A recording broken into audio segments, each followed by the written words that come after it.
Welcome to the Choice for Mayor 2019, the final debate, presented by the San Antonio Chamber of Commerce and hosted by KLRN.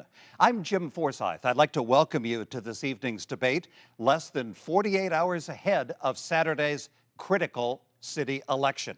I'd also like to welcome our candidates this evening, Mayor Ron Nirenberg and District 6 City Councilman Greg Brockhouse. Thank you for joining us this evening. A quick look at the rules. The person I ask the question of will have 2 minutes to respond. The other candidate will then have a 1-minute rebuttal. We're trying to keep this conversational, so feel free to speak up about what your opinions are on these issues. But if you interrupt, I will stop you because that's rude. Can I start with Mayor Nirenberg to get this thing going this evening? Mayor, your climate change proposal has been the centerpiece of your first term and will presumably continue to be in a second term. Considering that the cost of this plan has been conservatively estimated at excess of $1 billion, why are you willing to support this additional debt burden on taxpayers when Mexico and Guatemala, which send greenhouse gases over San Antonio on the prevailing winds daily, are doing nothing to mitigate global warming, not to mention huge global polluters like China are doing nothing? Do you really think San Antonio can make that much of a difference on the world climate? Well, thank you for having me, Jim, and thank you for everyone tuned in here at our public television station, KLRN. Thank you for the question, Jim.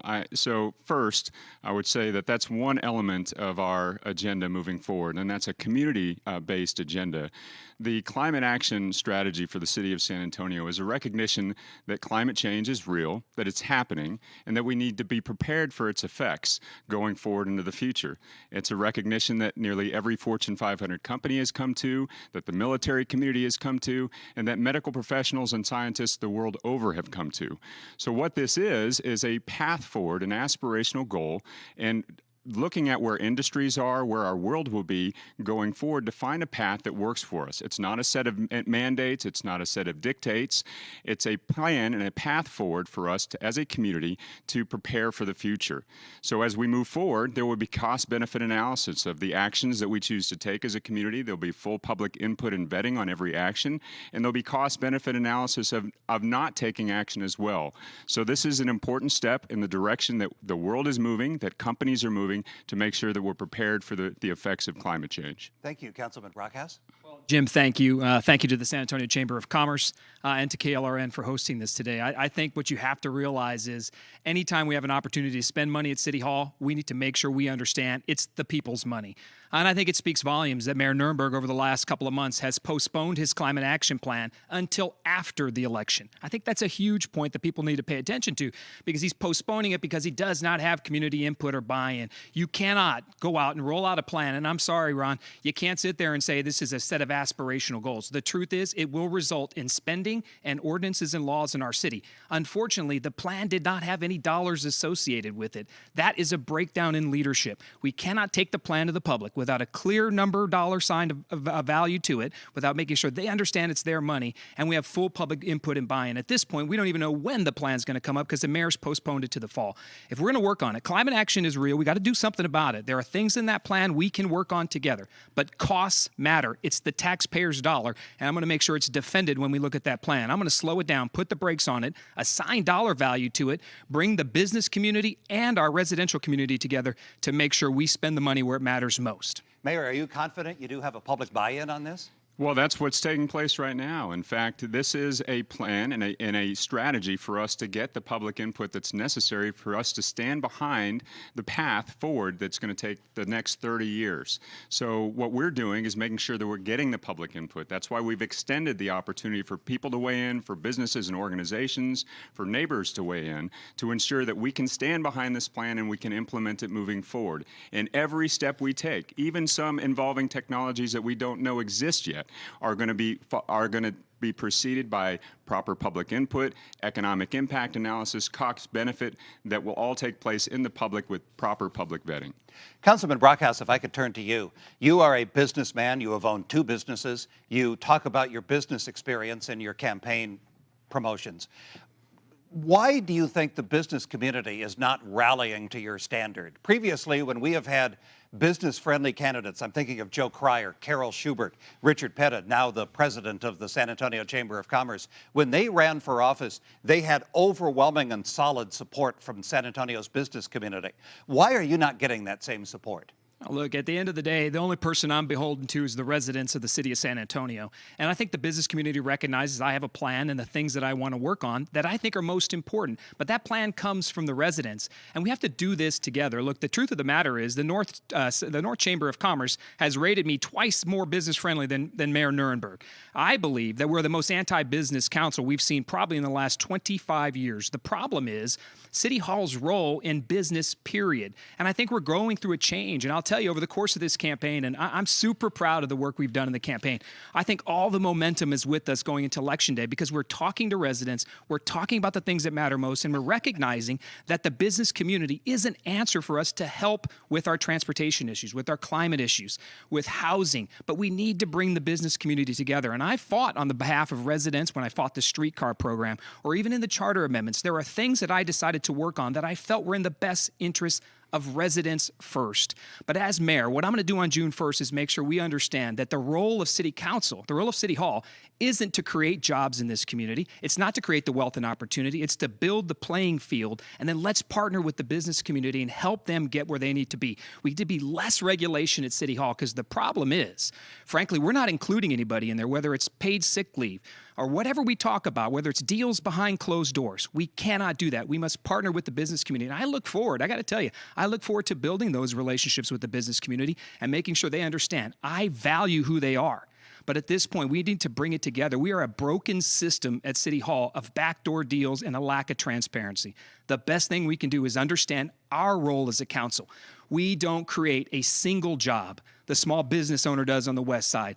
The medium-sized business, the large businesses, the credit humans, the HEBs, those are the folks we need to be supporting and making sure we work through them, with them, to help build our community. Mayor Nirenberg? Well, so I'm focused on making sure we have a strong San Antonio for everyone. That includes businesses, that includes neighborhoods, that includes every community organization and resident that's in this city. But let me get this straight. With regard to business community relationships, since I became mayor, our unemployment rate now is at a 20-year low. It's the lowest point it's been since 1999. Since I became mayor, our economy has created 40,000 jobs, over 40,000 jobs according to the Bureau of Labor Statistics, many of them in target industries, high-wage careers, and our wages are growing over 2 times faster than the national average. Anyone looking at this objectively would score that an A+. That's my record, and I'm proud to stand on it. Councilman Brockhouse, you apparently don't give the mayor an A+. No, I absolutely don't agree with that. The facts speak for themselves. In 2018, we had the worst job creation we have had in the last 10 years. And you could sit there and say we have the lowest unemployment, but think about the people working 2, 3, 4 jobs to make ends meet. I'm thinking about those people. We need to work with the business community because if we can deregulate and build an environment where they can invest in their employees in benefits and workforce education and training, then people's wages are going to rise. City Hall cannot slow that down by over-regulating the environment. So my opinion, Jim's pretty simple. Let's get behind the business community. Let's partner with those of us that are trying to do the good work and realize our role. We cannot have the worst job creation in 10 years. The mayor promised in 2017, early 2018, he was going to create 70,000 jobs. The truth is he created 11,000 jobs. And in reality, though, he created nothing because it was the business sector, the business owners that create the work. So let's get the facts straight. And the facts are pretty simple. Worst job creation. We must do better. We cannot turn our backs on opportunity like Amazon, like the Republican National Convention. Jobs, income, and opportunity matter. Let's go after the big things starting June 1st. Mayor? That just shows a fundamental lack of understanding of how markets work. Wages are rising 2 times faster than the national average here in San Antonio. We can only create jobs as fast as people can move here, and that's how fast we're creating them. Just a few months ago, CNBC reported that there are 7.3 million postings for jobs in the country. There are 6.3 million people looking for jobs. You can't create jobs faster than people can be born, stay, and move to San Antonio. That's what we're doing here, and that's why our success and our momentum in our economy is moving very quickly. Mayor, if we could move on to another issue. Westside Councilwoman Shirley Gonzalez, who is one of your strongest allies on City Council, recently openly questioned your leadership in allowing the Chick-fil-A and sick leave re-examination to come up so close to Election Day. What does this say about your management style and your support among members of council? We worked through a lot of issues, a lot of difficult issues at the City Council, in City Hall, and difficult issues throughout the city. I'm proud of the record I stand on. You can see it, again, in the economy booming. You can see it in our crime rate coming down. You can see us on working on difficult plans together for the future. That's the record of building consensus and collaborating with my colleagues, and I'm proud to stand on that record. Councilman, you're a member of that city council. Well, I think, Shirley Gonzalez was exactly right. Unfortunately, Mayor Nirenberg let that Chick-fil-A issue spiral out of control into a national embarrassment when he could have paused it, shown some leadership, and said, let's go back and make sure we have the facts before we make a bad decision. But it's not just Shirley Gonzalez. His political mentor said he gets an A for effort, but an I for incomplete when it comes to actually doing stuff. That is a difficult assessment. I'll tell you what, if my son, my 10-year-old son, comes home with an I in a class, there's no more screen time for him. He's not watching TV. He's in trouble until he gets something done. That's the real world scenario. So unfortunately, the leadership style you're seeing is a lack of inclusivity. The mayor is not bringing people in together on that council, and we're off working on our own, trying to do the best we can for our district. So I think what we have to remember here is, look, we're 11 different people. We differ. We're going to have to come together starting June 1st, but we're going to work through the council members and understand that the decisions we make are about the people we represent. Not our personal moral values that we're going to try to put onto a business like we did with Chick-fil-A, but more about how as a team can we come to a good consensus and understand that we need to help each other. The mayor faltered because he didn't build that early or quickly in the term, and that's something I'm going to focus on June 1st when I'm elected mayor. Councilman, the mayor makes the claim repeatedly that in office you would be beholden to the police and fire unions and would use the mayor's office to essentially do their bidding. Leaving for a second the fact that these are very, very dedicated and very valued public servants, these are labor unions with their own political agenda. Your council colleague Ray Saldana went so far as to say giving in to the union's demands would lead to a financial crisis. Would their voice be the one that would be the loudest in your ear in the mayor's office? Absolutely not. I think what's important is that we remember, go look at the track record of District 6. I fought for every neighborhood, every resident. The voice I carried to City Hall was the voice of District 6, 42 neighborhoods, what mattered most to them, the potholes, the streets, the sidewalks, the crime, the graffiti. It didn't matter what it was. I took that message as a council member. Two types of politicians. One that goes down to City Hall and thinks you elected me to make the decision for you. The other one is me. I'm the messenger. I'm going down to City Hall and fighting for the neighborhoods and the residents. So when I do that, I'm going to continue that across the entire city, and that's why I'm running. I am beholden to nobody. At the end of the day, I got to make sure that I answer to the residents, period. And all of us, all council members, have to come to this job with that mindset and mentality because it's 80-hour work weeks. It's spending time away from your families, doing the hard work. So to get there, we must work together and understand that the taxpayer, period, is number one in every conversation we have at City Hall. Mayor? I think the record is very clear on Councilman Brockhouse's indebtedness to the fire and police unions in this city. Before he became councilman, he took they put $478,000 into his pocket so he could be in theirs. That's a lot. As a councilman, he's continuing to do their work, whether it's charter elections or whatever else, and now they're bankrolling his campaign. He is not raising support from average members of the community, from neighbors, from business leaders. He's raising it. He's running a campaign through bankrolled entirely by our public safety unions. That is not the kind of representation that will best represent you as a taxpayer in City Hall, and that's one of the reasons why we have to defeat Greg Brockhouse on May 4th. Councilman, you want to Well, respond I mean, to it's that? just another long list of lies from Mayor Nirenberg in his attempt to hold on to his job. At the end of the day, I was a business owner. I ran a business. Two of my clients out of many were the police officers association. So yes, I fought for them and their rights as a client. I brought in income, and then I had expenses. And the mayor doesn't understand that because he obviously never ran a business, apparently, other than a gym out of his garage. But at the end of the day, I had a business, and I did my hard work making sure that I performed for my clients, and I did that work. I had expenses, like when I built a website or if I did that kind of payroll. Those things happen in a small business environment. It's unfortunate the mayor doesn't understand that, but I can't teach him that in the next 30 seconds. What I can tell him is a small business brings in income. We have expenses, and then the profitability sits after that. So we got to stick to the facts. And unfortunately, Ron has taken this so far in the gutter that he's living in the muck of lies and misinformation. I'm here to tell you the truth. And the truth is I support the residents and taxpayers of San Antonio first. Mayor? Jim, financial disclosures required by law show that Councilman Brockhouse was given $478,000 by the unions and their pension fund to do their work, and now the union head was caught on tape saying that they're trying to get their guy into the mayor's office to do their bidding. I think that's clear evidence of who he will answer to. Mayor, if we could move on, you've said repeatedly in speeches, including in your State of the City speech just last month, that it's time for San Antonio to take its rightful place on the national stage. All of the nation's leading cities, New York, Los Angeles, Chicago, Atlanta, have all hosted national political conventions.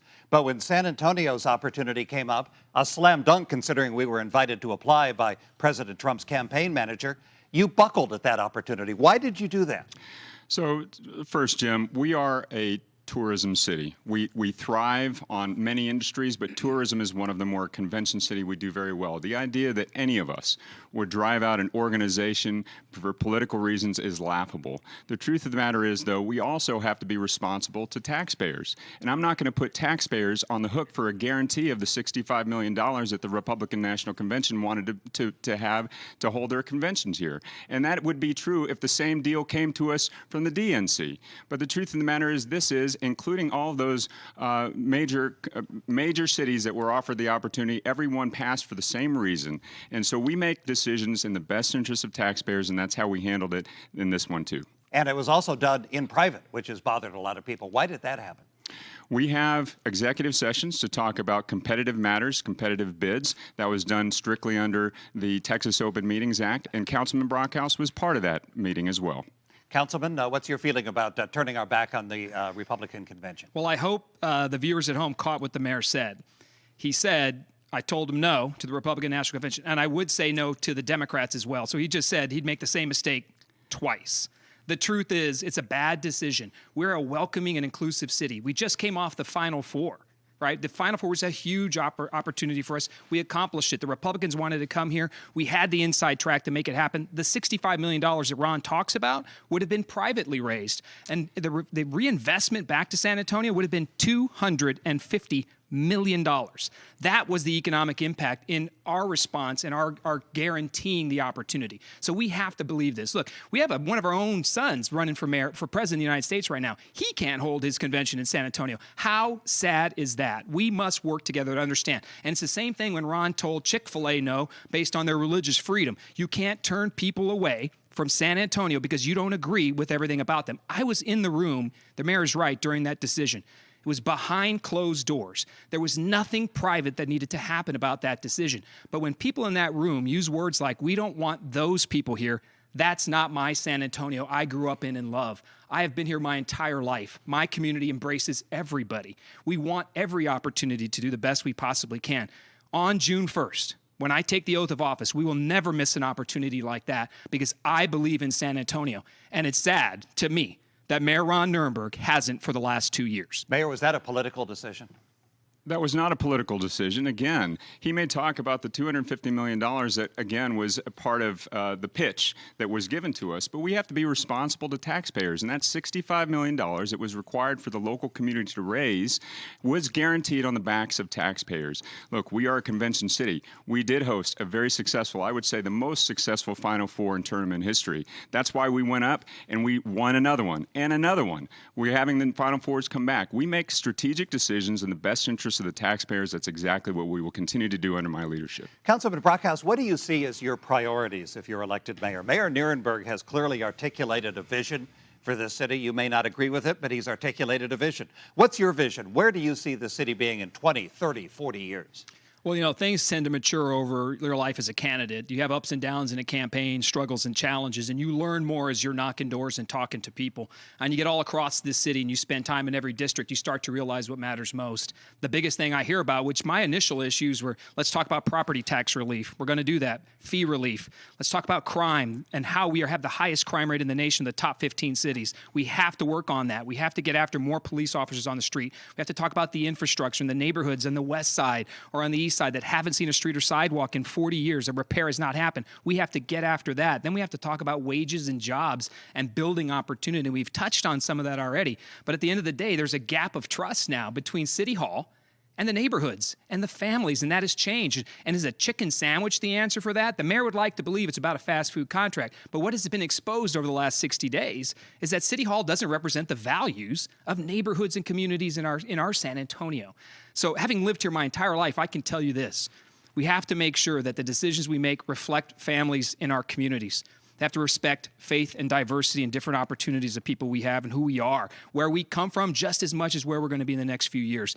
That trust gap is going to be an immediate focus for me when I take office on June 1st. And means we have to go out to the neighborhoods. We have to take City Hall to the community. It's not on the resident to do all the work now. When there's broken trust, it's on City Hall now to go to you and to make sure you understand we get everything that's important to you. We cannot miss that again. So while I had policy planks, the property taxes, crime, now what has risen to that is understanding that we must put a San Antonio that is reflective of San Antonians, families, and neighborhoods back at City Hall. I'm going to work on that, and it's undefinable right now because every neighborhood you go to is different. So we're going to take City Hall to you. We're going to rebuild that trust and make sure you understand we answer to you. Mayor Nirenberg? Well, you asked the councilman what his vision was for San Antonio. I got the impression of somebody who's searching in a dark room for the doorknob. I don't know what his vision for San Antonio is, but I know what my vision is for San Antonio. It's been reflected in every community conversation that we've had in this community about being a safe city, an equitable city, a more prosperous city. I remember thousands of neighbors from all corners of the city coming together in 2010 during the SA2020 process to talk about the community's vision for the future. That's the vision that we're delivering on in my office and throughout our City Hall, working together as a community for bold action on transportation, on economic development, on equitable investment in our neighborhoods, on fighting crime. These are the things that we're doing, that we're executing, we're making progress on. I ran for mayor in 2017 because we weren't taking bold action. We had lost our momentum. But guess what? The progress and the momentum is back, and that's why I'm asking for your vote for re-election. Mayor, one thing, I was going to ask it later, but I think it's probably come up real well now because Councilman Brockhouse mentioned it. During the campaign ahead of the firefighters' charter amendments last November, if I heard once, I heard 1,000 times from people who live all over the city, I'm voting for the firefighters' amendments because it's time to send a message to City Hall because they don't listen. And I heard that from people all over the city, young and old, all different racial makeups, both genders. Is there a communication problem? Does City Hall at least have the perception that you don't listen to the public? So this is an issue throughout our nation. That the trust in institutions is at our time low. And something that we have learned in civics and engagement in our communities is that people's expectation for transparency and access have grown faster than institutions have been able to give it to them. But I will say this about City Hall. We are listening. I go out in the communities every single week, not just during campaign time. I go out and make sure that we're having town halls in people's schools, having meetings in their houses to understand what are the concerns of every part of town. That's why we developed an equitable budget. That's why we're working on making sure that we have public transportation in places that didn't have any before, any quality public transportation. That's why we finally made housing and reduction of property taxes a priority in City Hall. These things are happening because we have been listening. Does it mean that we're done or that we couldn't do better? Absolutely not. We've got to continue to work towards more access and more transparency. It's one of the reasons why I'm very proud to work with one of my colleagues, Councilwoman Sandoval, on refining the public participation process in the city of San Antonio so we can remain a gold standard. But our vision and the progress that we're making as a community has to do with us in the community listening to each other, working together across boundaries, across districts, across all parts of the city to make sure that we build an equitable city for everyone. Councilman Brockhouse? Well, what I'm hearing is exactly the opposite of what Ron just talked about. And the truth is he didn't answer the question because the answer is yes. People are sick and tired of business as usual City Hall. They're tired of the backroom deals and the meetings outside of the public eye. And I hear it every day in every district we walk around. And I'm sorry, Ron, I've been out there. You are not out in the community trying to earn your job. You got to do the job. You got to be out there in the neighborhoods and streets, and you're not. And that the breakdown comes from thinking that just because you have the answers, right, the city you deserve. I think the slogan, Ron's slogan alone tells the story. San Antonio is the city we already love and have. I want to make us a better version of ourselves. I'm not thinking about the next 1 million people coming to San Antonio. We have to plan for that. I'm worried, though, for the 1.5 million people that are living here right now in neighborhoods like Dignity Hill, where families can't afford their homes anymore, on the south side at Indian Creek, or up where I live off our District 6 and 151. Communities are left behind. The truth is, Ron, they don't trust us, and we need to fix it immediately. Mayor, you want to respond to that? Well, no. Well, what I will say is this: it's fine to recognize neighborhoods that have been underinvested in, that have been left behind for a generation. It's fine to recognize it, but you have to do something about it. That's why I work together with my colleagues to deliver for the first time in our city's history an equitable budget. That means that more of our resources are going into places like Indian Creek, like the East Side, that have needed them, been waiting for a generation for them. The only person that fought against that equity in our budget, Councilman Brockhouse. Mayor, you've made, and you mentioned it earlier, the skyrocketing cost of housing, which is displacing people from their homes, making it very difficult for millennials to buy that critical first home. You've made that a key issue in your first term. But every builder that I talk with agrees that one of the biggest barriers to construction of low-income housing is the city.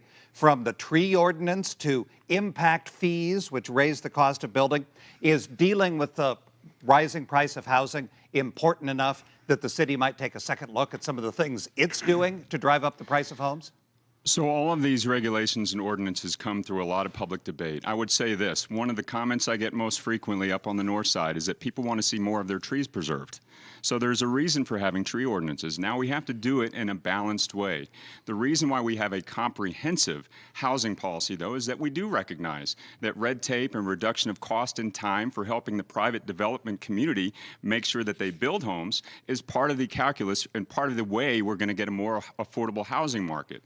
This is very important moving forward. Councilman Brockhouse has fought us on every point when it comes to dealing with the housing situation in the city of San Antonio. But now, through the Mayor's Housing Policy Task Force, we have a model policy framework that is being modeled everywhere in other parts of the country. It's being used as the National League of Cities model in one of our task forces to bring this nationwide, because every single city in the United States, urban communities, are facing issues with housing. It's become a crisis. We can get ahead of it, though. If we do nothing, which is what Councilman Brockhouse advocates, then that would be destructive and would lead to more affordability crises throughout our community. Councilman, do you agree we should do nothing? Well, actually, that, again, just another lie. At the end of the day, we can't be all talk and no action. So we have to do the things that matter most. And the original point you made, Jim, was very important. The cost of what the city of San Antonio is doing to people in the business community and development community who do these things. Ron Nirenberg and I aren't laying foundations for houses off of 1604. We're just not. At the end of the day, the business community is, the hardworking employees of our city are, and we need to make it easier for them to do that. That means we do have to deregulate. A very important point here is this. Anytime a house gets built in our city, already, before one piece of wood goes up there, that house already costs $30,000 because of all the regulations and fees. We want to preserve trees. That's very important. We want clean air, but we also have to have roofs over our head, and somebody has to pay for that. And I think the mayor doesn't understand that when we regulate, when we over-regulate, we put more cost on a home, guess who pays that? It's not the developer, it's the homeowner. So with our ability to deregulate and streamline opportunities for developers brings them back into San Antonio. There's a reason why people don't want to build inside 1604. Taxes, fees, and it costs too much money. That's a shame, and we need to work on that immediately. Okay, the $64,000 question, as they said back in the 1950s, and probably the thing that is on the mind of most people who are watching and listening here tonight, is that notice they got in the mail last month talking about how much their property is worth and how much their property taxes are going to rise. Councilman Brockhouse, what is the best thing this city could do right now to help those people by giving them tax relief? Well, we have to, it's really a two-pronged approach. One is we have to fight for property tax relief, period. Over the last two budget cycles, I have motioned for and voted for property tax reduction. We only control about 25%, but we can start with our fair share. Ron Nirenberg voted against it twice.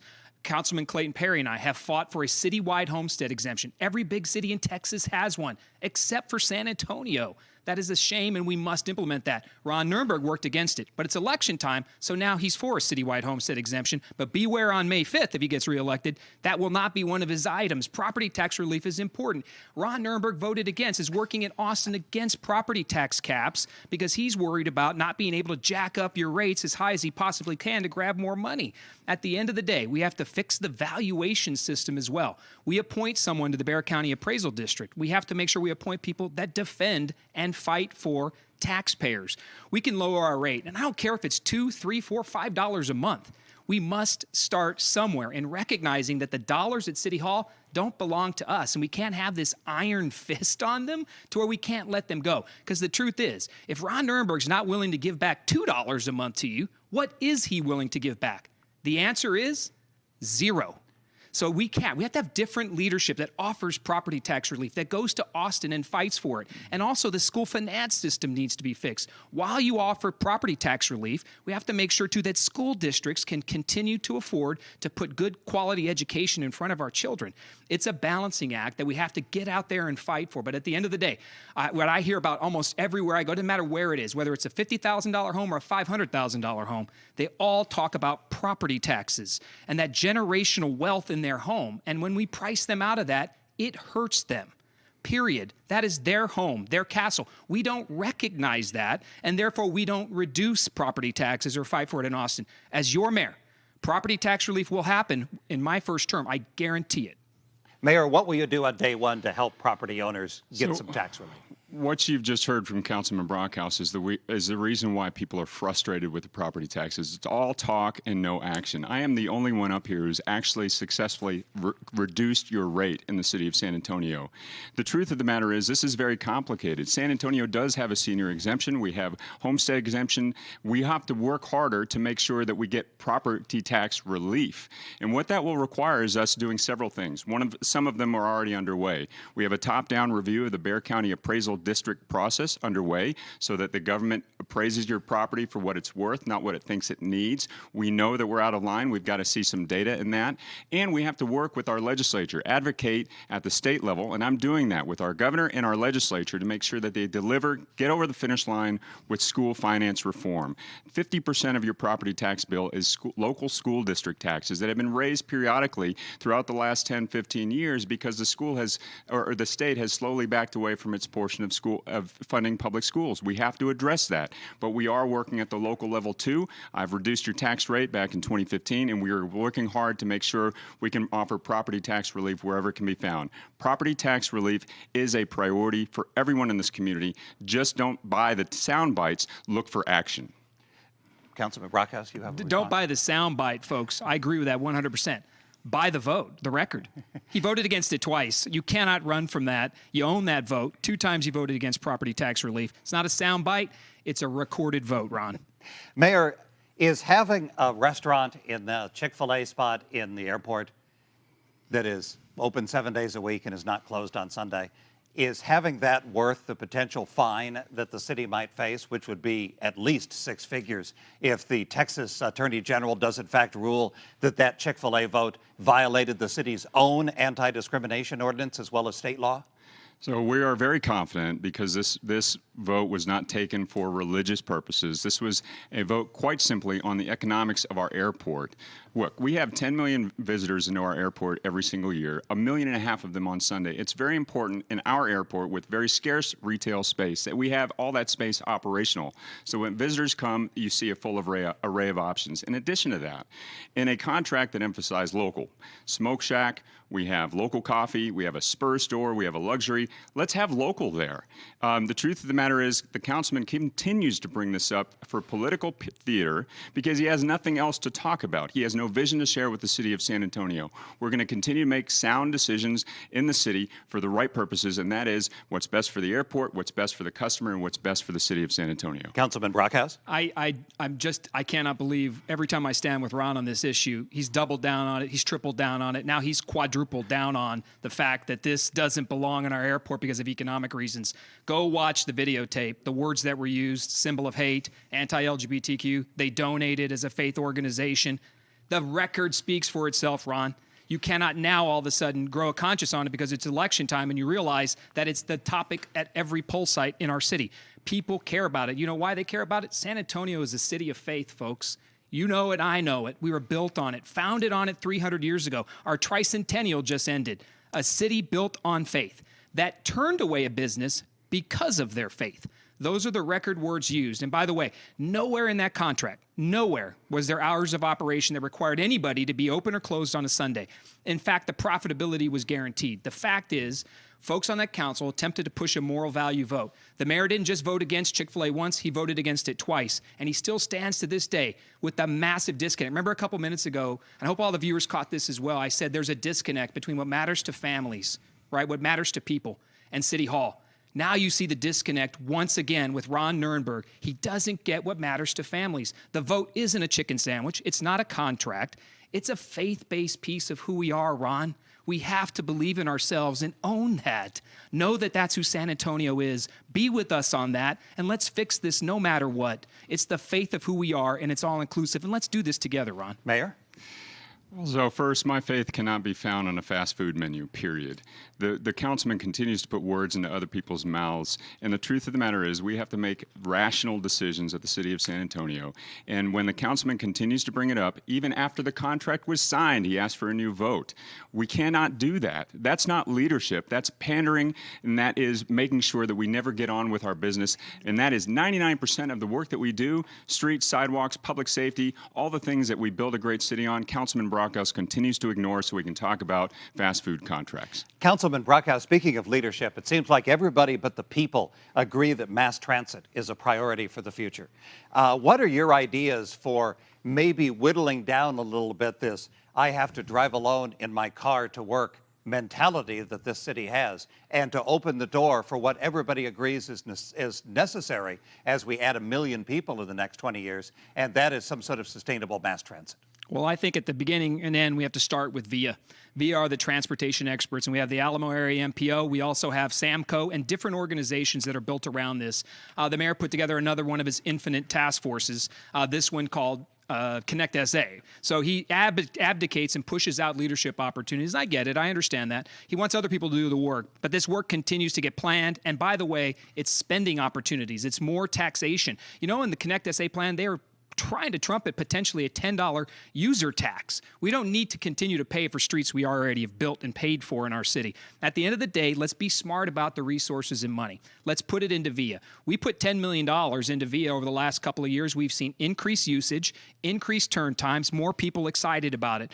VIA receives half the funding of the other big authorities, the transit authorities in our state. That's unacceptable. We have to ramp up that funding opportunity, ramp up turn times, and the quality of work. I believe in VIA, and I believe they have the opportunity to do the good work to get people from point A to point B. And then don't forget the last mile, first mile piece. My son was working part-time, and he didn't want to take the bus because it was a 2-mile walk. We have to close that gap for him because he can't afford a car right now because he's working hard to make the money, but he didn't want to do it, so we would take him in the morning. And then I realized that conversation too. What small technologies, what game-changing technologies are we going to implement that are going to get him from point A to point B? My son can walk. He can get there. But I'm thinking about the 45-year-old single mothers trying to get it done. I'm thinking about the grandmother trying to get to her senior center. How are they going to get to a usable VIA transportation system with great Wi-Fi, the great air conditioning, the great customer service? They need more money. The first step in any massive transportation plan, it's not going to be light rail. It's not going to be taxation or user fees. It's going to be implementing increases for VIA so that they can get the work done. We're going to champion that and fight that. 10 million is not enough. We have to find the money, and we will, to put VIA at the forefront of doing everything we need to do in transportation. Mayor, this is a key priority of yours, and we'll see this on the ballot this fall. What's your feeling about how we can make that happen? Yeah, well, it's a recognition that if we do nothing, we're going to be stuck in more traffic. So we are doing something, and that starts with improvements in our budget, our city budget. Over the last 2 years, we've doubled the resources going into basic street maintenance, and we've prioritized the projects in the most congested areas. That's a start. Now we are continuing the work. Councilman Brockhouse talks about task forces. These are citizens coming to the table to make sure that we have the right formula, that we have the right plan for transportation reform in San Antonio. So Connect SA is a comprehensive multimodal transportation plan, the first ever and the most innovative for the city of San Antonio, that will be on your ballot next year. What it is a combination of better bus routes, better pedestrian networks, safe bicycle routes that are separated from vehicular traffic, the linear creekway systems, inclusion of last mile, first mile technology like you're seeing developed through the innovations that are made available through the market, and for the first time ever, an advanced rapid transit system for the city of San Antonio. All of those elements working together seamlessly in a networked transportation system that you will be able to vote on next year because it's been built by citizens just like you. It's about time for closing arguments. I have one more question. Since I asked Mayor Nirenberg the first question, Councilman Brockhouse, I'll ask you the last question. What is the most serious problem that San Antonio faces, in your opinion, that is not being adequately addressed right now? You know, when I'm sitting here thinking about it, it's neighborhood building. I just think and it's something as simple sometimes, and it really depends neighborhood by neighborhood. And like I said, it's risen for me over the course of this campaign, over the course of the last few months. It's building the trust gap and making sure people believe in City Hall. When I walk neighborhoods, and one of the things I did when I got elected to the District 6 seat was I kept walking and knocking doors in neighborhoods. Period. I didn't stop. I go to voter doors, non-voter doors. I go to everybody's door to make sure I understand what matters most. That gap is what we're seeing that right now in the election cycle. I think about 8% of our community has voted. That is a total breakdown, and it's a disconnect between what we're doing at City Hall. If we don't implement trust back in that, a lot of times people will blame the lack of voter interest on the voter themselves without recognizing that we're broken at City Hall. That trust gap is the reason why people don't show up and push the button. We're not doing a good enough job of getting in front of people. We're not doing a good enough job of having people believe in us so that we understand it's that pothole that matters to you on Oklahoma Street. When I go to Dignity Hills, that you understand you could still afford your home and those property taxes. If I'm over on Hackberry, then I understand sometimes it's the criminal activity down on MLK, or the criminal activity off of Westover Hills, the car break-ins. It's different everywhere you go. The biggest issue we face is making sure we understand those priorities, and City Hall gets back to that. It's showing right now, folks. It's showing in the turnout for our election. If we don't fix that engagement, if we don't put trust back in the system, then we're going to fail. And that's the biggest thing I want to work on when I get in the job, is to make sure we're doing the things that matter most. So you do show up that next election. And it doesn't matter at this point who you vote for. It just matters that you come out. And even in this election, just get out and have a conversation about it. And let's get that engagement back in. It's so broke that 10% is what we're looking at, or 11%. We can't have that in our city. It requires leadership in the neighborhoods and streets, and that's what I'm looking forward to doing as your mayor. Mayor, the number one problem that is not being adequately addressed today. Well, it's hard to pick one, but let me name two. It is the issue of generational poverty in our community, and it is the epidemic level of domestic violence in our city. Both of them need focused addressing, focused solutions for our city, and we're going to get to work on those. We are working with our community on those right now. Okay, it's time for your closing arguments. People who have not voted are going to go to the polls on Saturday. Mayor, if we could start with you, give us a couple minutes on why 2 more years in the corner office at City Hall is what this city needs. Well, thank you very much for tuning in. Thank you, Jim. Thank you to the Chamber. Thank you to KLRN for having us this evening. I think we provided you a clear choice. I am the candidate that has a proven record of getting things done for City Hall and also a vision for the future. You see the track record and the things that we've accomplished. Our economy is booming. We've created jobs. The crime rate is plummeting. We're working together as a community on transportation reform. You see the vision unfolding in making sure that we have a city that can educate every single one of our citizens. We have the keys to the future in our city right now with the plans that have been undertaken at the direction of citizens just like you. This is a city of this is a city of 1.5 million people. We have a $2.5 billion budget and 13,000 employees that work on your behalf. It takes considerate, thoughtful, deliberate leaders to make sure that we move our city forward. I'm asking for your vote on May 4th to continue working hard every single day, to continue to keep our economy booming, to continue to stay vigilant on our epidemic levels of violence, domestic violence, and fighting crime. We have to continue to forge forward on innovative solutions to our transportation problems. We have to continue working together to build the city you deserve. So I'm asking your vote to continue as your mayor on May 4th. Thank you very much. Councilman Brockhouse, your closing argument to the voters. Jim, I want to thank you and KLRN and the San Antonio Chamber of Commerce. I think it matters exactly who you choose on May 4th because it is a change election no matter what at this point. And it is a stark difference between Ron Nirenberg and myself. And I run this campaign as best I can, talking about the issues. There's ups and downs. I go to neighborhoods, I'm knocking on doors, and I'm trying to figure out with my team, my family, my wife, my kids, trying to figure out what matters most to San Antonio residents. And look, at the end of the day, if you believe your property taxes are okay and everything's working for you and you like the valuation system, vote for Ron Nirenberg. If you believe crime's okay in your neighborhood and we don't have any issues with it, you see enough police officers, vote for Ron Nirenberg. If you think traffic's great and everything's working, again, pull that trigger for Ron Nirenberg. At the end of the day, you can even sit there and say, do you believe religious freedom is welcome in San Antonio? If you think so, vote for Ron Nirenberg. The decision is very clear. What I want to do is, I'm not trying to build the city you deserve. I believe we have the city we want. And I believe it because I've lived here my entire life. I'm a veteran. I'm a graduate of John Jay High School, Southwest Texas State University. My family and I have lived here in this community our entire lives. And what we know matters most is that we love San Antonio. We just have to get better at it for each and every neighborhood that matters. And I've mentioned a few, Dignity Hills, and I've gone down on the south side, and I'm up on the north side. And at the end of the day, the same conversation still stands. What are you doing at City Hall for us? If we don't close that gap, folks, we're going to be broken for a very long time. If we go further into it, you don't have to take my words for it. Phil Harberger, former Mayor Harberger, said, the mayor gets an eye for incomplete. We can't have another 2 years of incomplete. What we need is 2 years of let's get things completed. Let's do the things that matter most to you, the residents, the family, the people. Those issues are by street, by neighborhood. I'm going to listen to you. I'm going to be there in your neighborhood, in your family, with you, in your house, making sure we understand at City Hall that we follow you. I look forward to that opportunity, and I'm asking for your vote on May 4th. Thank you very much for your civil debate and a civil campaign, and don't forget to vote on Saturday. Thank you to Mayor Ron Nirenberg, City Councilman Greg Brockhouse, and please join us right now. We'll have instant analysis from our panel of business reporters hosted by KSAT 12's Ursula Pari.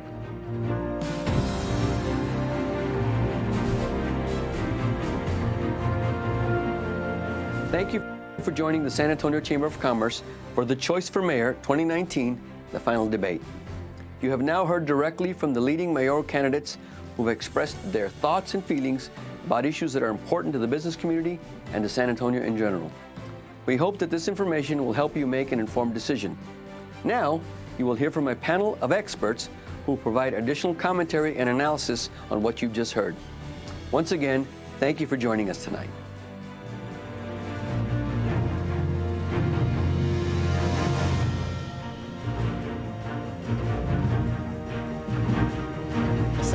I'm Ursula Pari with KSAT 12, and I'm joined here by three very distinguished business folks who are connected to our business world here in San Antonio.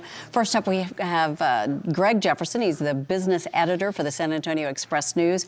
We have Molly Cox, who is president and CEO of SA2020, and Tony Quesada, the editor-in-chief of the San Antonio Business Journal. Thank you guys so much for joining us. We watched the debate just feet away from the candidates. Now tell us, what was your initial thought about how they performed today? Let's start with you, Greg. Yeah, I thought the differences just in style couldn't have been clearer. I think we see in Greg Brockhouse a very kind of populist politician who is, he connects with voters kind of in a more visceral way. His policy recommendations, it's hard to say at the end of the day exactly what they are. On the other hand, you have Mayor Nirenberg, who, he's kind of renowned for giving a lot of thought to public policy, really thinks through the issues, but does he connect with voters in a meaningful way? Can he make his vision felt by voters rather than just kind of understood? They do have very different styles. Yeah. Molly, what was your impression? Yeah, I mean, I think when you look at a debate, it's sort of set up for sound bites and to rebut each other, right? It's automatically set that way, so there's little room. Supposed to do it that way. Exactly. There's little room for nuance. There's little room for sort of giving full pictures of stats that we're sort of tossing out at each other. So I was interested in the fact that it was sort of that type of banter, which is exactly what you're expecting in a debate, not in a conversation, right? Right. And how about you? I think what strikes me is something like this is so fast-paced. They're trying to throw out so much, and it just kind of washes over you. You're taking notes, but you start at the end of the day before the camera's turned over in this direction. You're trying to think, well, what did we just hear?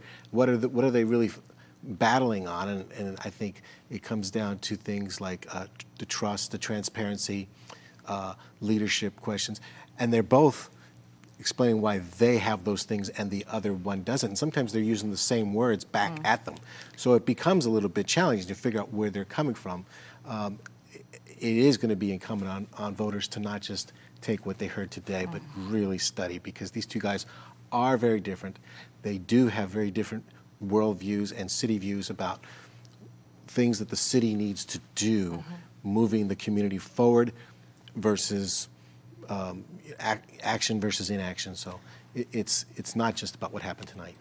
I did hear them actually agree on a couple of things. Property tax relief, very much needed. The need for a better transit system.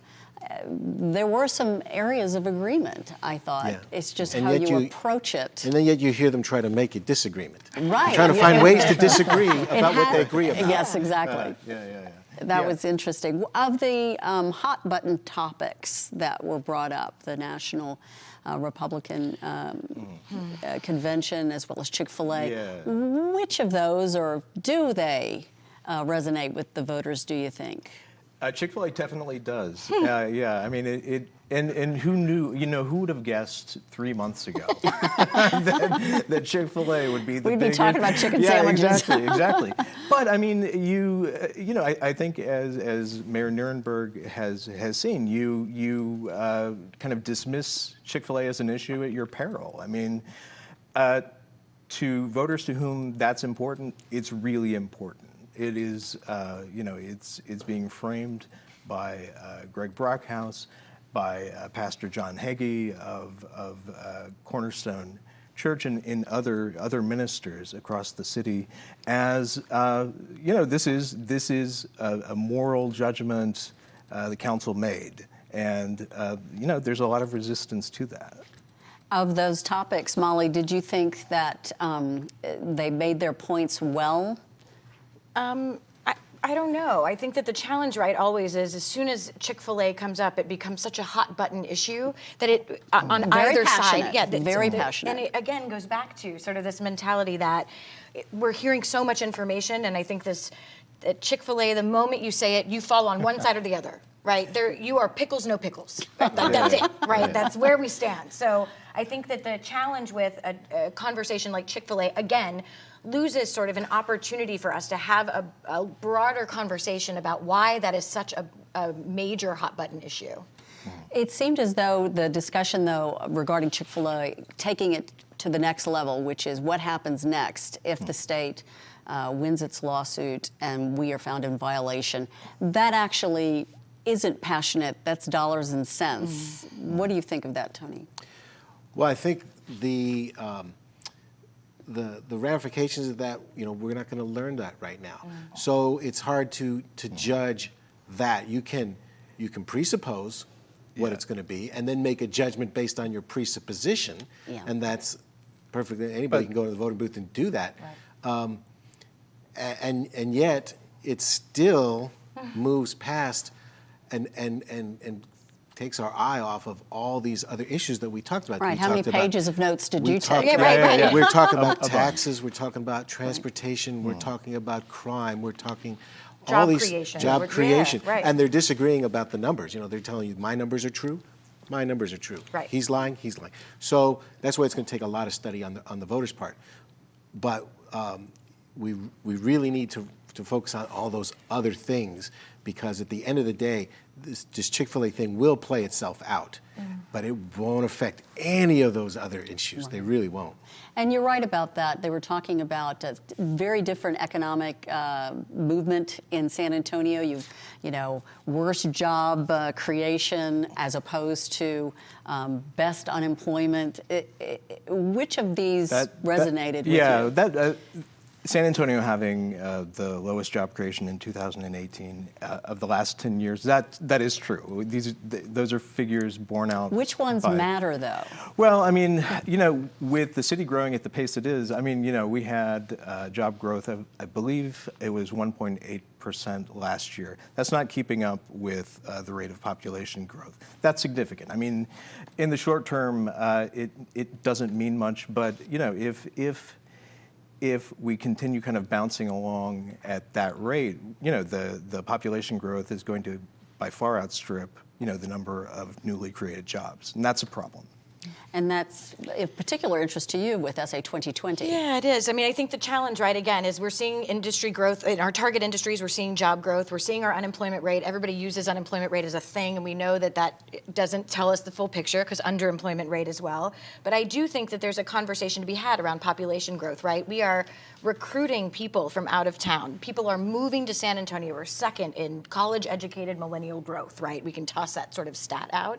And at the same time, we have a workforce problem in San Antonio, Texas.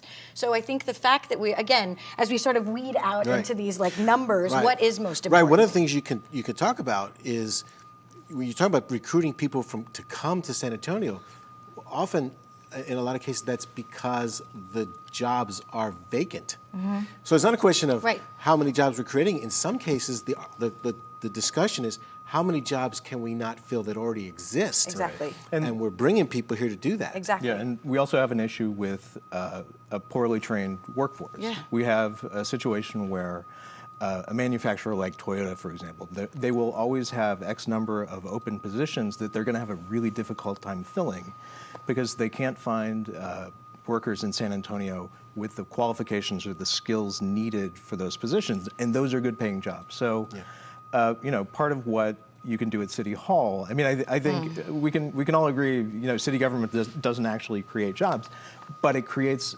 a really good, it can create a good environment for job growth. More workforce development Absolutely. Would be huge. That would be a very big deal. Of the two candidates we listened to tonight, which one is more pro-business? Oh, that's interesting. I'm like, I would look at myself. I'm like, That's in keeping with what you were saying, Tony, just that it's very hard to tell. Well, at the end, there's both spouting out different types of statistics. It is. It's with Councilman Brockhouse. There's a lot of there's a lack of specificity about what it is his agenda really is. But I think the business community is looking at him, and his alignment with the police and fire union, that scares the business community. Exactly. That's why. He lacks the support. Yeah. That's where he has the slash. Exactly. Okay. Yeah. And I mean, if he is elected mayor, he's going to he's going to have a lot of work to do in building those bridges with business leaders. Well, we only have just a few more seconds. I know, Molly, you wanted to add something quickly? I was just saying the idea that we frame it as pro-business and not pro-community, right? Like, obviously, if I'm for my community, I'm also for businesses. So I think there's a reframing in some of these conversations that we have as well. And you, Tony? Yeah, I think what the business community ultimately wants is to be included in the conversation. Sure. Okay, so whoever can gain that sort of confidence that they will be included, whether it's on this climate action plan, whether it's on property taxes, whether it's on workforce development, whatever incentives for recruiting corporations, any of that, if you get the business community to believe that they're part of that, they will buy in. If you just kind of make yourself either totally cerebral or totally populist, that doesn't appeal to me either. All right. Well, thank you all for being with us. Greg Jefferson from the San Antonio Express News, Molly Cox with SA2020, Tony Quesada with the San Antonio Business Journal, and we most of all want to thank you for joining us and letting us help you make your decision for Saturday's vote for mayor. Special thanks go out to our sponsor, the San Antonio Chamber, and our host, KLRN. I'm Ursula Pari, and thank you again for joining us. Be sure to get out and vote on Saturday.